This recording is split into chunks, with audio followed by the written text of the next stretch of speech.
કાશી કેરી આપણે લીધી અને પાપડ બનાવવાના છે। હવે આપણે પહેલાં સોલી લઈએ, વિડીયોમાં બનાવી રહીજો।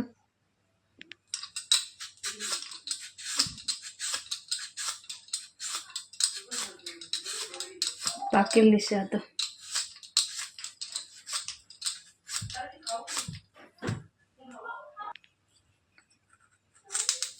આ કાશી છે,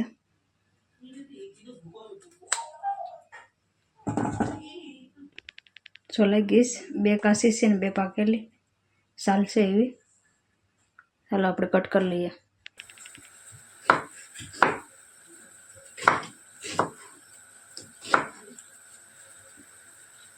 આપણે કટ કરી કાઢીશ 3 કેરી, એક બહુ પાકેલી છે ને તો એને રહેવા દીધીશ આવી રીતે છે એટલે। ચાલો તો આપણે ગરમ પાણી પણ રાખી દીધું તો એમાં આપણે એડ કરી દઈએ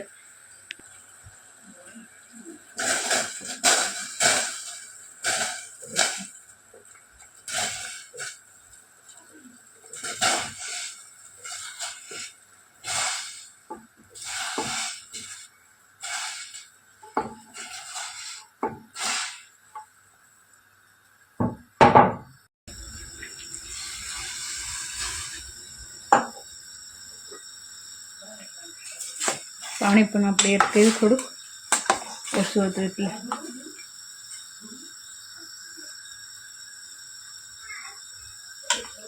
હવે આપણે પાકવા દઈએ, પાકી જાય ને પછી ઠંડુ થઈ જાય ને પછી આપણે પેસ્ટ બનાવવાનો છે।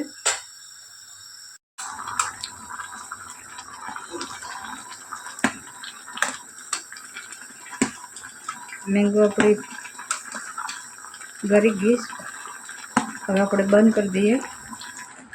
આવી રીતે પાકી ગઈશ। હવે થોડી વાર આપણે ઠંડી થવા દઈએ, પછી મિક્સરમાં પીસી લઈએ। આપણે ઠંડુ થઈ ગયું, હવે મિક્સરમાં પીસી લઈએ। પેસ્ટ બની ગયો છે આપણે, હવે એને ગાળી લઈએ આપણે।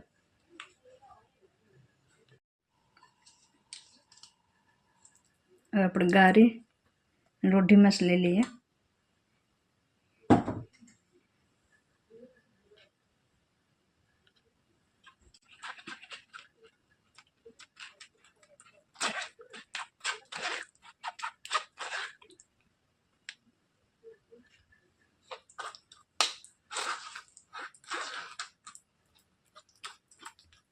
આવી રીતે આપણે બધી ગાળી લઈએ। આવું મોટું મોટું એ એક સાઈડે કાઢતા જઈએ। બધી સરાઈ ગયું। હવે આપણે આ લાસ્ટ પાછું લીધું, કાઢ્યું હતું એ, તો એને થોડું થોડું આપણે પાણી નાખીને પાછું ગાળી લઈએ। એક વખત આપણે મિક્સરમાં પીસી કાઢ્યું જે નીકળે એ। હવે આપણે આવી રીતે બધી નીકળી ગયું। હવે આને સારવાનું નથી, એક સાઈડમાં મૂકી દઈએ। હવે આપણે એમાં સાકર એડ કરીએ,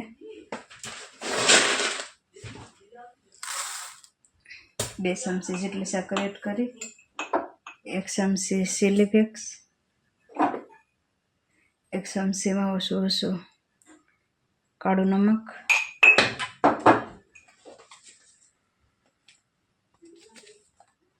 અડધી ચમચી આમચૂર પાવડર। આપણે હવે બધીને પકાવી લેવાનું છે।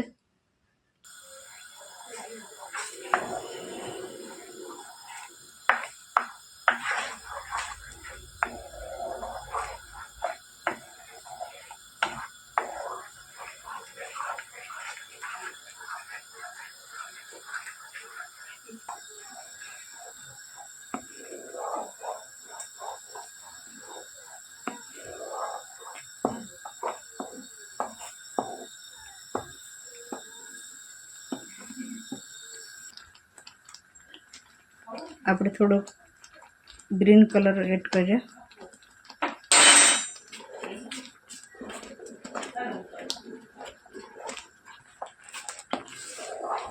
કલર આપણે આવી રીતે આવી ગયો। હજી આપણે પકાવવાનું છે થોડી વાર, પછી થાળીમાં કાઢવાનું। થાળીમાં આપણે ઘી સોપડી ને રેડી રાખીએ ત્યાં સુધીમાં પાકવા દઈએ ધીમે ધીમે।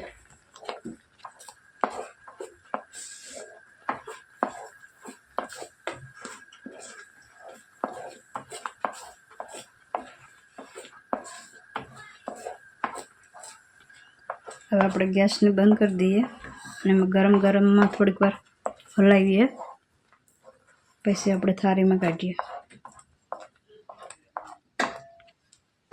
અત્યારે આપણે 2 કાચની પ્લેટમાં ઘી સોપડીને રાખ્યું છે, એમાં આપણે કાઢી લઈએ.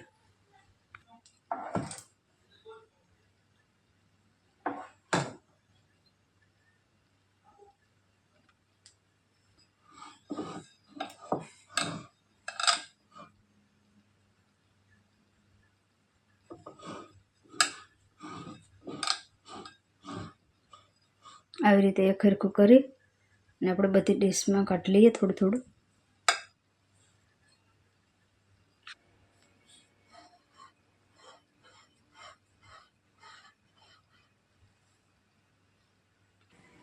હવે આપણે તડકે રાખી દીધી ગાર્ડનમાં, હુકાવા દઈએ. હુકાઈ જાય પછી આપણે વિડીયો લઈએ. પાપડ આપણા હુકાઈ ગયા. આવી રીતે હવે કાઢીને આપણે બતાવું તમને.